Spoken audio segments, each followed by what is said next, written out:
بسم الله الرحمن الرحيم. الرحمن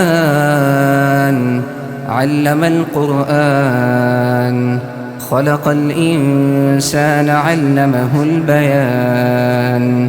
الشمس والقمر بحسبان، والنجم والشجر يسجدان. والسماء رفعها ووضع الميزان، ألا تطغوا في الميزان، وأقيموا الوزن بالقسط ولا تخسروا الميزان. والأرض وضعها للأنام، فيها فاكهة والنخل ذات الأكمام، والحب ذو العصف والريحان. فبأي آلاء ربكما تكذبان؟ خلق الإنسان من صلصال كالفخار، وخلق الجان من مارج من نار. فبأي آلاء ربكما تكذبان؟ رب المشرقين ورب المغربين، فبأي آلاء ربكما تكذبان؟ مرج البحرين يلتقيان، بينهما برزخ لا يبغيان.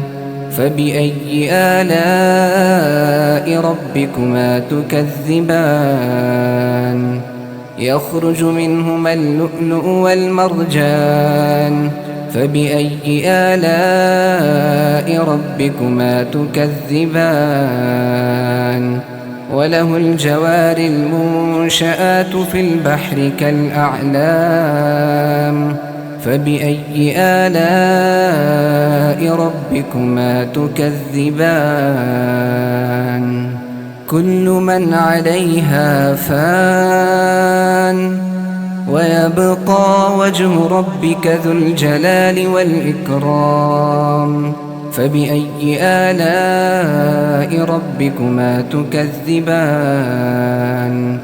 يسأله من في السماوات والأرض، كل يوم هو في شأن.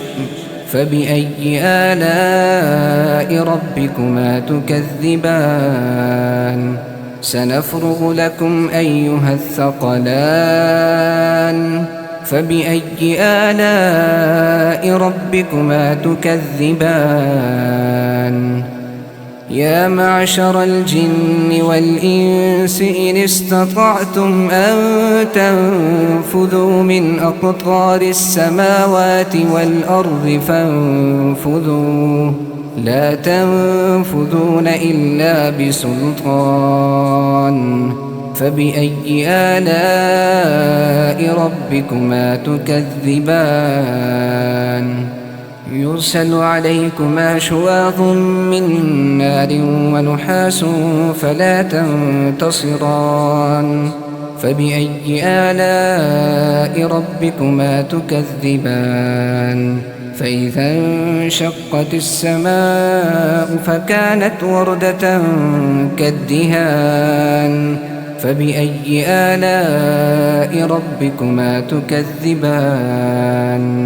فيومئذ لا يسأل عن ذنبه إنس ولا جان. فبأي آلاء ربكما تكذبان؟ يعرف المجرمون بسيماهم فيؤخذ بالنواصي والأقدام. فبأي آلاء ربكما تكذبان؟ هذه جهنم التي يكذب بها المجرمون، يطوفون بينها وبين حميم آن. فبأي آلاء ربكما تكذبان؟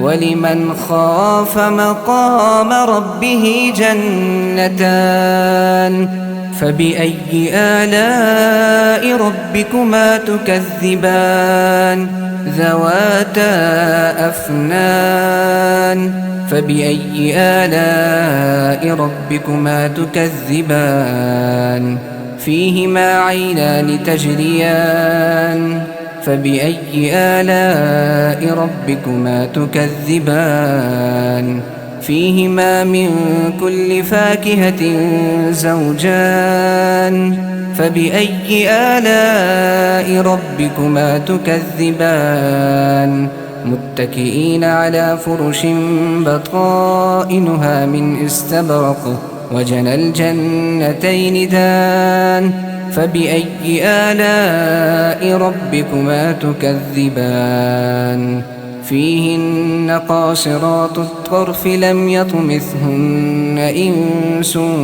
قبلهم ولا جان فبأي آلاء ربكما تكذبان كأنهن الياقوت والمرجان فبأي آلاء ربكما تكذبان هل جزاء الإحسان إلا الإحسان فبأي آلاء ربكما تكذبان ومن دونهما جنتان فبأي آلاء ربكما تكذبان مدهامتان فبأي آلاء ربكما تكذبان فيهما عينان نضاختان فبأي آلاء ربكما تكذبان فيهما فاكهة ونخل ورمان فبأي آلاء ربكما تكذبان فيهن خيرات حسان فبأي آلاء ربكما تكذبان حور مقصورات في الخيام فبأي آلاء ربكما تكذبان لم يطمثهن إنس قبلهم ولا جان فبأي آلاء ربكما تكذبان متكئين على رفرف خضر وعبقري حسان فبأي آلاء ربكما تكذبان تبارك اسم ربك ذي الجلال والإكرام